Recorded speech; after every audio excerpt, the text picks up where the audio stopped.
میں سمجھوتا نہیں، بالکل سمجھوتا نہیں ہونا چاہیے۔ ہم اپنے باپ سے بھی زیادہ اگر محبت کریں گے تو اپنے نبی سے کریں گے، ہمیں اپنی اولاد سے زیادہ محبت ہو تو اپنے نبی سے ہو، ہمیں اپنے اہل و عیال سے زیادہ محبت ہو تو اپنے نبی سے ہو، ہمیں اپنے سارے رشتہ داروں سے زیادہ محبت ہو تو اپنے نبی ہو۔ دنیا کی ساری محبتیں ایک طرف، میرے نبی کی محبت ایک طرف۔ نبی سے محبت کے معاملے میں ہم سمجھوتا نہیں کریں گے۔ میرے نبی نے کہا لا یؤمن احدکم حتی اکون احب الیہ من والدہ وولدہ والناس اجمعین، تم میں وہ مومن نہیں ہو سکتا ہے جب تک میں اس کے باپ اور اس کی اولاد اور تمام لوگوں سے زیادہ محبوب نہ ہوں۔ آپ یاد رکھو، اگر حشر میں سرخروئی چاہتے ہو، حشر میں اگر بھلائی چاہتے ہو، قبر میں اگر روشنی چاہتے ہو، جنت کی بہاریں اگر چاہتے ہو، تو حضور کا چرچا کرتے رہو، حضور کو یاد کرتے رہو، حضور کا جشن مناتے رہو، حضور کے نام پہ خرچ کرتے رہو، سمجھے سب کچھ قربان کر دو حضور کے نام پہ۔ حضور ایسا نوازیں گے، ایسا نوازیں گے کہ کبھی آپ کے دل و دماغ میں ایسے کام نہیں آئے ہوں گے جیسا میرا نبی میدان محشر میں ہمارے ساتھ سلوک۔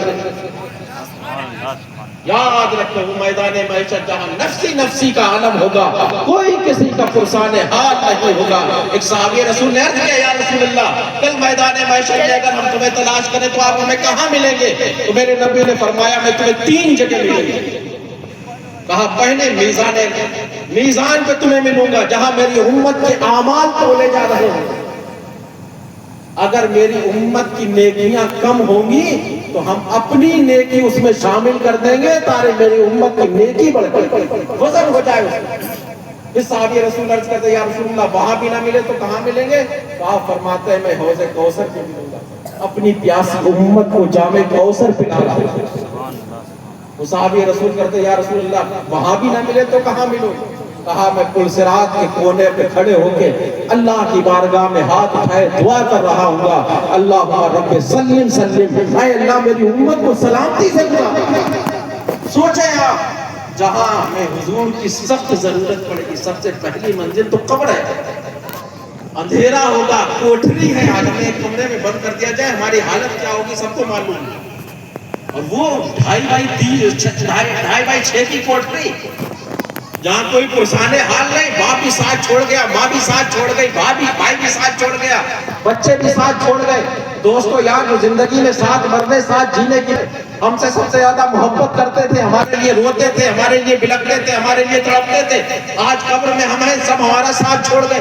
کوئی ہماری قبر پہ ایک گھنٹہ رکنے کے لیے تیار نہیں، کوئی وہاں بیٹھنے کے لیے تیار نہیں، اندھیری کوٹھری ہے، فرشتے منکر نکیر حاضر ہیں، منکر نکیر سوال کر رہے ہیں من ربک ما دینک ما تقول فی شان ھذا الرجل۔ اب دیکھیں مدینے کے کائنات، مدینے کا سردار احمد مصطفیٰ محمد مصطفیٰ جب ہماری قبر میں جلوہ افروز ہوں گے، اب ہمیں کسی کی روشنی کی ضرورت نہیں پڑے گی، ارے دنیا کو روشن کرنے والا محمد رسول اللہ جب ہماری قبر میں آ گئے۔ سوچیں آپ، سب سے پہلے ہمیں قبر میں روشنی کی ضرورت پڑے گی، حضور کے چہرے سے ہماری قبر روشن ہو، جہاں ہم سوالوں کے جواب دیں گے فرشتے کہیں گے نم کنومت العروس، سو جا جیسے دلہن۔ حضور کے ماننے والوں کو یہ فرشتے خوشخبری دیں گے، ہر ایک کو نہیں دیں گے۔ ایک چیز یاد رکھنا، ہر عمل کے لیے 2 کام بہت ضروری ہے۔ رات کعبے میں نمازیں پڑھو، کعبے کا طواف کرتے رہو، کعبے میں ختم ہو جاؤ، کعبے میں دفن ہو جاؤ، اگر ایمان نہیں ہے اور اخلاص نہیں ہے تو کوئی بھی عمل اللہ کی بارگاہ میں قبول نہیں۔ ایمان ہونا شرط ہے، ایمان ہونا شرط ہے، کہیں بھی آپ جنت البقیع ہے، کوئی بھی دفن ہو جائے اللہ بخش دے گا، لیکن ایمان والا بے ایمان نہیں، دوسرے مذہب والے نہیں کہ دفن ہو جائے اللہ بخش دے گا، یہ ایمان والوں کے لیے ہے، حضور سے محبت کرنے والوں کے لیے۔ ایمان کیا ہے؟ اصل ایمان تو ہمارے حضور ہے، اصل ایمان تو وہ نہ تھے تو کچھ نہ تھا، وہ نہ ہو تو کچھ نہ ہو، جان ہے وہ جہان کی، جان ہے تو جہان ہے،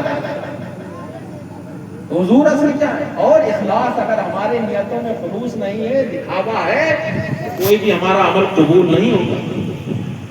ہم خلوص کے ساتھ، للہیت کے ساتھ اس پروگرام کو کرتے رہیں، آپ دیکھنا انشاءاللہ یہ حضور کا جشن، حضور کا میلاد، ہم اپنے جوانوں سے کہہ رہے ہیں بیٹھے لوگ، یہی